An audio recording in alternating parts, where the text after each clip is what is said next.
आज की इस डीप डाइव में हम इसी पूरी प्रक्रिया को डिकोड करने वाले हैं। मतलब ये समझना बहुत जरूरी है कि पुरानी वेदांता का ये नया रूप आखिर काम कैसे करेगा। बिल्कुल। क्योंकि बाजार का मनोविज्ञान ही कुछ ऐसा है कि जब कीमतें अचानक से आधी या उससे कम रह जाती है, तो पहली प्रतिक्रिया पैनिक की ही होती है। तो चलिए इसे थोड़ा विस्तार से समझते हैं, क्योंकि बाजार में जो घबराहट फैली उसे दूर करने के लिए इसके पीछे के तंत्र को समझना बहुत जरूरी है। मैं पूरी तरह सहमत हूँ। अगर हम इस पूरे घटनाक्रम को देखें तो यह कोई सामान्य क्रैश नहीं था। वेदांता एक विशाल कॉन्ग्लोमरेट है जिसके पास अनगिनत बिजनेस हैं। हम्म। और अब उस पूरी एंटिटी को कई अलग अलग लिस्टेड कंपनियों में तोड़ा जा रहा है। पुरानी वेदांता का एक बहुत बड़ा हिस्सा, मतलब उसका मूल्य, अब 4 नई डीमर्ज कंपनियों में ट्रांसफर किया जा रहा है। ये एक बहुत ही सटीक अवलोकन है। वित्तीय दुनिया में ना इस प्रक्रिया को वैल्यू अनलॉकिंग यानी मूल्य को बाहर लाना कहा जाता है। अच्छा। जब कोई बहुत बड़ा ग्रुप एक साथ काम करता है तो शेयर बाजार अक्सर उसे उसकी कुल क्षमता के हिसाब से वैल्यू नहीं देता। इसे कॉर्पोरेट भाषा में कॉन्ग्लोमरेट डिस्काउंट कहते हैं। हाँ, कॉन्ग्लोमरेट डिस्काउंट, ओके। हाँ, संस्थागत निवेशक अक्सर उन होल्डिंग कंपनियों को कम आंकते हैं जिनके अंदर बहुत सारे अलग अलग तरह के बिजनेस चल रहे होते हैं। क्योंकि देखो, हर बिजनेस की रिस्क प्रोफाइल एकदम अलग होती है। मुझे तो ये बिल्कुल किसी बड़े रेस्टोरेंट की थाली व्यवस्था की तरह लगता है। मान लीजिए कोई रेस्टोरेंट चाहता है और वहां उसे पूरी थाली ऑफर की जाती है। हाँ, जिसमें दाल, सब्जी, रोटी, चावल और एक खास तरह का पनीर शामिल होता है। एग्जैक्टली। अब ग्राहक को सिर्फ वो पनीर पसंद है, लेकिन उसे पूरी थाली के लिए पैसे देने पड़ रहे हैं, सही बात है। जिसमें वो चीजें भी हैं जो उसे खानी ही नहीं है। इसलिए वो पूरी थाली के लिए ज्यादा पैसे देने में हिचकिचाता है। बाजार भी कुछ ऐसे ही करता है ना। अरे वाह, ये एनालॉजी इसे पूरी तरह से स्पष्ट कर देती है। मतलब अगर रेस्टोरेंट उसी पनीर को अलग से आला कार्ट मेन्यू में बेचे तो लोग सिर्फ उस पसंदीदा डिश के लिए प्रीमियम कीमत देने को तैयार हो जाते हैं। वेदांता अपनी थाली को खत्म करके आला कार्टे मेन्यू ला रहा है। बिल्कुल, यही कारण है कि ये डीमर्जर किया जा रहा है। जब वेदांता अपनी थाली को 5 अलग-अलग व्यंजनों में बांट देगा, तो जो निवेशक सिर्फ एल्यूमिनियम में पैसा लगाना चाहता है, उसे जबरदस्ती स्टील या पावर बिजनेस का हिस्सा नहीं बनना पड़ेगा। हाँ, ये तो है। इससे हर बिजनेस को उसका सही बाजार मूल्य मिल सकेगा। लेकिन यहाँ सबसे दिलचस्प बात यह है कि ये पूरी प्रक्रिया रातों रात नहीं होती। इसके पीछे कुछ बहुत ही महत्वपूर्ण तारीखें और तकनीकी नियम काम करते हैं, जैसे कि रिकॉर्ड एलिजिबिलिटी डेट और एक्स डेट। हाँ, ये 2 शब्द ऐसे हैं जो किसी भी आम निवेशक को उलझा सकते हैं। मैं सोच रहा था कि ये मैकेनिज्म आखिर काम कैसे करते हैं। मैं समझाती। रिकॉर्ड एलिजिबिलिटी डेट वो कट ऑफ तारीख होती है जिस दिन कंपनी अपनी किताबों में देखती है कि असल में उसके शेयरधारक कौन है। ओके। अगर उस तारीख के अंत तक किसी के डीमैट अकाउंट में शेयर है तो वो डीमर्जर के तहत नई कंपनियों के शेयर पाने का हकदार बन जाता है। और फिर एक्स डेट आती है। हाँ, उसके बाद आती है एक्स डेट या एक्स डीमर्जर डेट। ये वो दिन है जब शेयर बाजार में वो स्टॉक बिना उन नई कंपनियों के मूल्य के ट्रेड करना शुरू करता है। तो इसीलिए एक्स डेट वाले दिन शेयर की कीमत अचानक बहुत कम दिखती है। बिल्कुल, कीमत गिरी नहीं है, बल्कि उस शेयर के अंदर से 4 नई कंपनियों का मूल्य निकालकर अलग कर दिया गया है। और ये बहुत ही महत्वपूर्ण पॉइंट है। मतलब शेयरधारकों की पूंजी हवा में गायब नहीं हुई है, बस उसका रूप बदल गया है। एकदम सही। तो अब जब हमारी ये कॉर्पोरेट थाली पूरी तरह से आला काटे मेन्यू में बदल चुकी है, तो अगला स्वाभाविक सवाल ये उठता है कि कौन सा हिस्सा कितना कीमती है। हाँ, वैल्यूएशन सबसे जरूरी हिस्सा है। बाजार जो खाका तैयार कर रहा है उसके अनुसार 5 नई कंपनियां वजूद में आएंगी। Vedanta aluminium, Vedanta oil and gas, Vedanta power, Vedanta iron and steel, और एक बची हुई कंपनी जिसे रेसिडुअल वेदांता लिमिटेड कहा जा रहा है। और यहीं से असली विश्लेषण शुरू होता है। जब ये 5 कंपनियां अलग-अलग लिस्ट होंगी तो बाजार इन सबको एक ही चश्मे से नहीं देखेगा। जाहिर है। बाजार बहुत ही निर्मम तरीके से हर बिजनेस के भविष्य का आकलन करता है। अगर हम संभावित वैल्यूएशन की बात करें तो बाजार के अनुमानों के अनुसार एक बहुत बड़ी असमानता देखने को मिलती है। और यह असमानता सच में हैरान करने वाली है। अगर हम अनुमानित फेयर वैल्यू जोन को देखें तो रेसिडुअल वेदांता को 260 से 340 रुपए के जोन में रखा गया है, जो काफी मजबूत है। हाँ, और वेदांता एल्यूमिनियम को 180 से 250 रुपए के बीच आंका गया है, और इसे पोटेंशियल स्टार या भविष्य का सबसे बड़ा खिलाड़ी माना जा रहा है। वेदांता ऑयल एंड गैस को 90 से 140 रुपए के साथ हाई पोटेंशियल श्रेणी में रखा गया है। बिल्कुल। और अगर ध्यान दें तो रेसिडुअल वेदांता का मूल्य इसलिए ज्यादा है क्योंकि उसमें हिंदुस्तान जिंक जैसी अत्यधिक मुनाफे वाली कंपनियों की हिस्सेदारी बनी रहेगी। ओ, हिंदुस्तान जिंक। हाँ, जो अपने आप में एक कैश जनरेटिंग मशीन है, लेकिन असली कहानी बाकी दो कंपनियों की है। जी, क्योंकि वेदांता पावर सिर्फ 35 से 60 रुपए के बीच आंका गया है, जिसे सिर्फ मध्यम माना जा रहा है, और वेदांता आयरन एंड स्टील तो महज 20 से 40 रुपए पर है, जिसे सट्टा या स्पेक्युलेटिव कहा गया है। हाँ, ये आंकड़े काफी कुछ कहते हैं। तो मेरा सवाल है कि इस सब का क्या मतलब है? मतलब अगर हम आज के भारत को देखें तो देश में चारों तरफ इंफ्रास्ट्रक्चर का काम हो रहा है। बिल्कुल हो रहा है। हाईवे बन रहे हैं, नए शहर बस रहे हैं, पावर ग्रिड का विस्तार हो रहा है।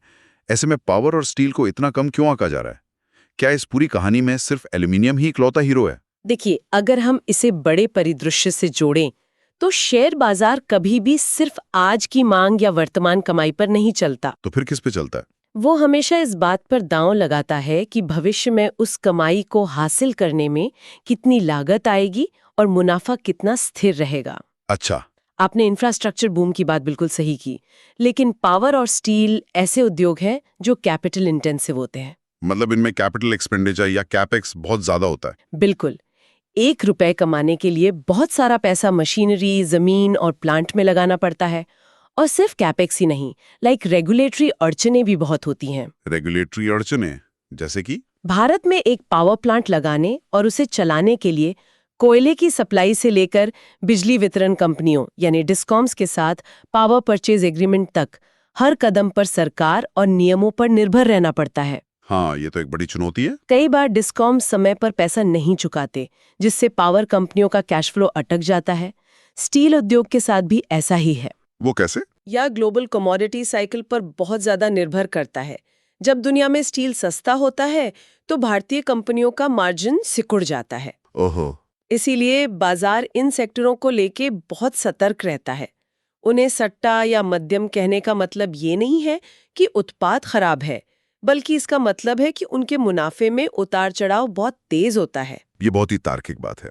और अब ये भी समझ आ रहा है कि एल्यूमिनियम को पोटेंशियल स्टार क्यों कहा जा रहा है। हाँ, बताइए क्यों? क्योंकि पूरी दुनिया इस वक्त इलेक्ट्रिक वाहनों यानी ईवी और ग्रीन एनर्जी की तरफ भाग रही है। एग्जैक्टली। एक पारंपरिक पेट्रोल कार की तुलना में एक इलेक्ट्रिक वाहन में एल्यूमिनियम का इस्तेमाल कई ज्यादा होता है। क्योंकि बैटरी के भारी वजन को कम करने के लिए गाड़ी के ढांचे को हल्का रखना जरूरी है। हाँ, बिल्कुल सही पॉइंट। इसके अलावा सोलर पैनल के फ्रेम और पावर ट्रांसमिशन के तारों में भी एल्यूमिनियम की भारी मांग है। आपने बिल्कुल सही नब्ज पकड़ी है।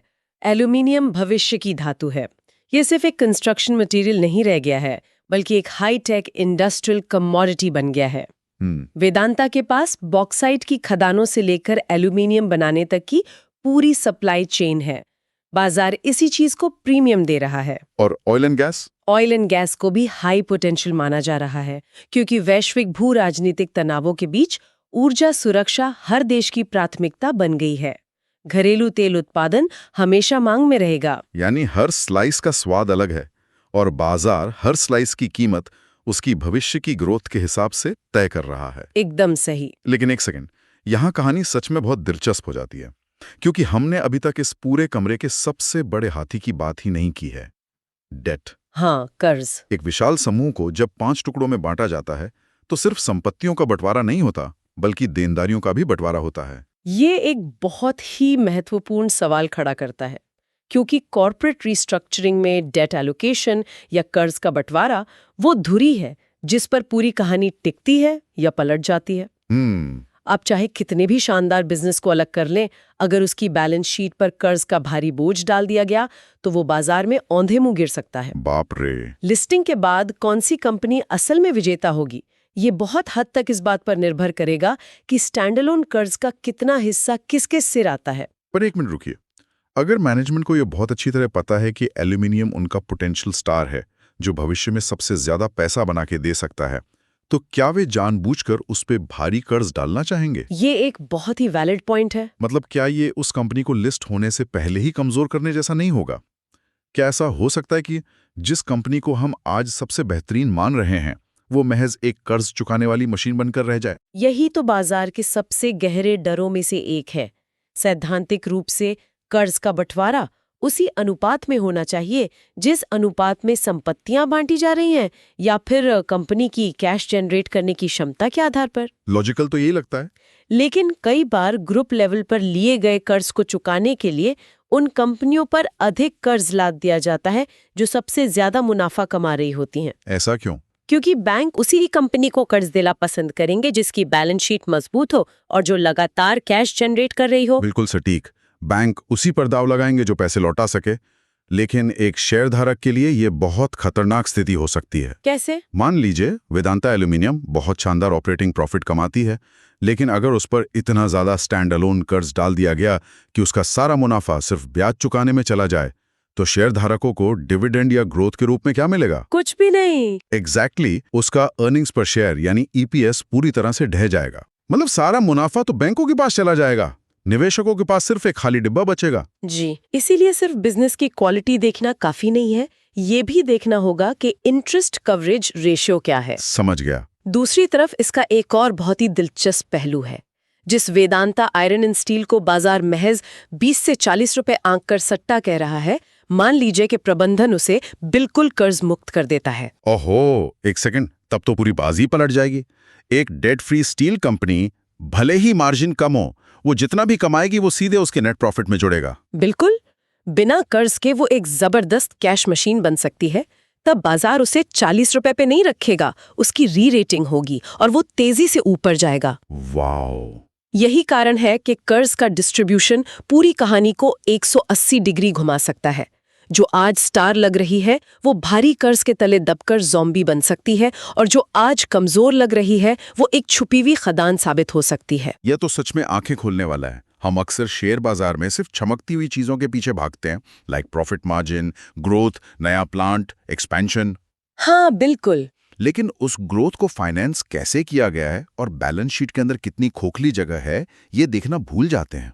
यही सबसे बड़ी गलती होती है। असली वैल्यू डिस्कवरी या सही कीमत का पता तब तक नहीं चलेगा जब तक कि कर्ज की स्थिति का पूरा बही खाता पारदर्शी तरीके से सामने नहीं आ जाता। बिल्कुल। तो अब इन सारी जटिलताओं, 5 अलग-अलग कंपनियों के जाल, रेगुलेटरी अड़चनों और सबसे बढ़कर कर्ज के इस बड़े रिस्क को समझने के बाद सवाल यह है कि एक इन्वेस्टर को क्या स्ट्रैटेजी अपनानी चाहिए? ये सबसे अहम सवाल है। जो लोग इस डीमर्जर की प्रक्रिया में शामिल हैं, उनके लिए आगे का रास्ता क्या है? देखिए, रणनीति को 2 अलग-अलग वर्गों में बांटकर देखना होगा। पहले वो निवेशक हैं जो मौजूदा शेयरधारक हैं। मतलब वे लोग जिन्होंने उस रिकॉर्ड एलिजिबिलिटी डेट से पहले निवेश किया हुआ था। हाँ, उनके डीमैट अकाउंट में नए कंपनियों की शेयर आने वाले हैं। उनके लिए बाजार के विश्लेषकों की एक स्पष्ट राय है, होल्ड करें, धैर्य रखें। यानी घबराकर अभी कोई कदम ना उठाएं। बिल्कुल। ऐसा इसलिए क्योंकि अभी जो 180 या 250 रुपए के आंकड़े हम बात कर रहे थे, वो महज कागजी अनुमान है। हाँ, वो सिर्फ एस्टिमेट्स हैं। जब ये 5 कंपनियां असल में शेयर बाजार में लिस्ट होंगी और इंडिपेंडेंटली ट्रेड करना शुरू करेंगी, तब जाकर बाजार उनके असल मूल्य की खोज करेगा। एग्जैक्टली। और इसमें कुछ तिमाहियों का समय लग सकता है, जब कंपनियां अपने स्वतंत्र नतीजे घोषित करेंगी। बाजार को ये देखने की जरूरत होती है कि मैनेजमेंट बिना ग्रुप के सहारे के स्टैंड अलोन लेवल पर कैसा परफॉर्म कर रहा है। लेकिन असली सावधानी ना दूसरे वर्ग के निवेशकों को बरतनी है।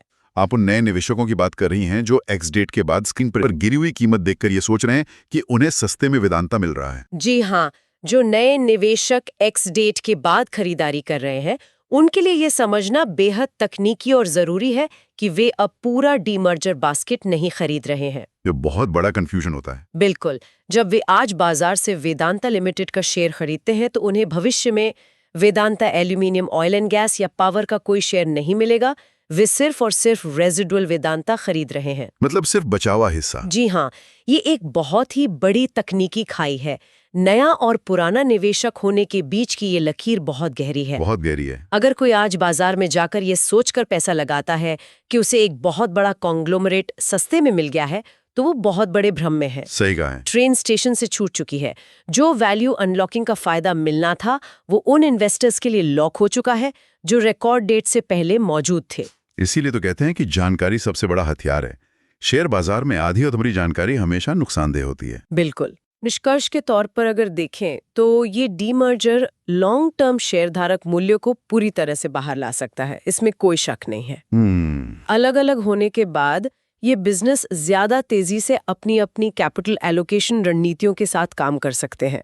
लाइक एक एल्यूमिनियम कंपनी का सीईओ अब अपना पूरा ध्यान सिर्फ एल्यूमिनियम पर लगा सकता है। हाँ, उसे स्टील प्लांट की समस्याओं से जूझना नहीं पड़ेगा। एग्जैक्टली। लेकिन इसका वास्तविक आर्थिक फायदा सिर्फ उन्हीं धैर्यवान निवेशकों को मिलेगा जो बिजनेस की क्वालिटी और डेट एलोकेशन दोनों के बीच के इस जटिल गणित को समझते हैं। जो लोग सिर्फ शॉर्ट टर्म में कुछ % का मुनाफा बनाने आए हैं, उनके लिए डीमर्जर जैसी जटिल प्रक्रिया एक भूल भुलैया साबित हो सकती है। बिल्कुल साबित हो सकती है। तो हमने आज इस पूरी यात्रा में क्या देखा?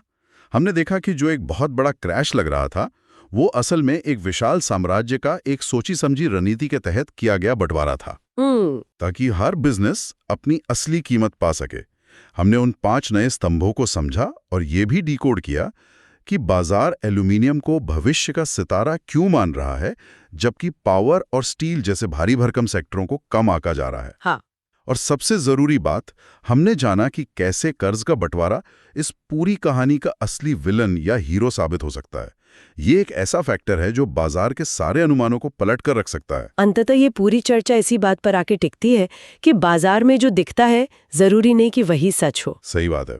वैल्यू डिस्कवरी की प्रक्रिया एक मैराथन है, कोई 100 मीटर की दौड़ नहीं। जो निवेशक बैलेंस शीट की गहराई में उतरने का साहस रखते हैं, वही इस तरह के कॉर्पोरेट रीस्ट्रक्चरिंग से लॉन्ग टर्म वेल्थ क्रिएट कर पाते हैं। बिल्कुल। अब जैसे ही हम आज की इस गहरी चर्चा को खत्म करने की ओर बढ़ रहे हैं, मैं एक बहुत ही मौलिक विचार पे वापस आना चाहता हूँ। हाँ, बताइए। हमने शुरुआत में उस क्रैश के भ्रम की बात की थी और कैसे वेदांता ने अपने विशाल साम्राज्य को 5 अलग-अलग टुकड़ों में तोड़ने का फैसला किया है।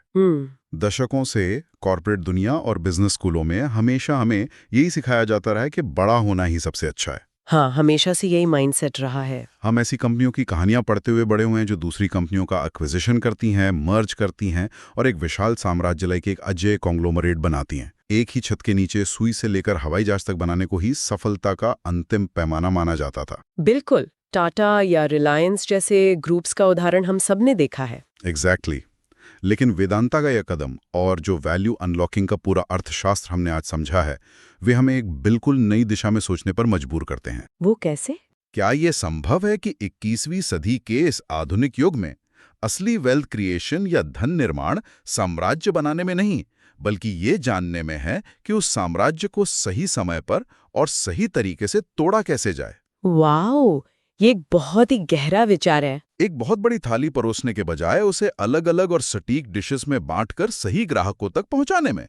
क्या हम भविष्य में और भी विशाल कंपनियों को इस तरह टूटते हुए देखेंगे, जहां असली ताकत हर चीज को इकट्ठा करने में नहीं, बल्कि हर बिजनेस को आजाद कर देने में होगी? बिल्कुल। ये एक ऐसा सवाल है जो सिर्फ शेयर बाजार की कार्यप्रणाली को नहीं, बल्कि व्यापारिक सफलता के हमारे पूरे पारंपरिक नजरिए को चुनौती देता है। सच में ये सोचने पर मजबूर कर देता है। इस विचार के साथ हम आज की इस विस्तृत चर्चा को यहीं विराम देते हैं। सोचने और खोजने के लिए बहुत कुछ है। गहराई से विश्लेषण करते रहें और बाजार की सतह के नीचे क्या हो रहा है उस पर हमेशा अपनी नजर बनाए रखें। अगली बार फिर मिलेंगे एक नए विषय की गहराइयों में उतरने के लिए।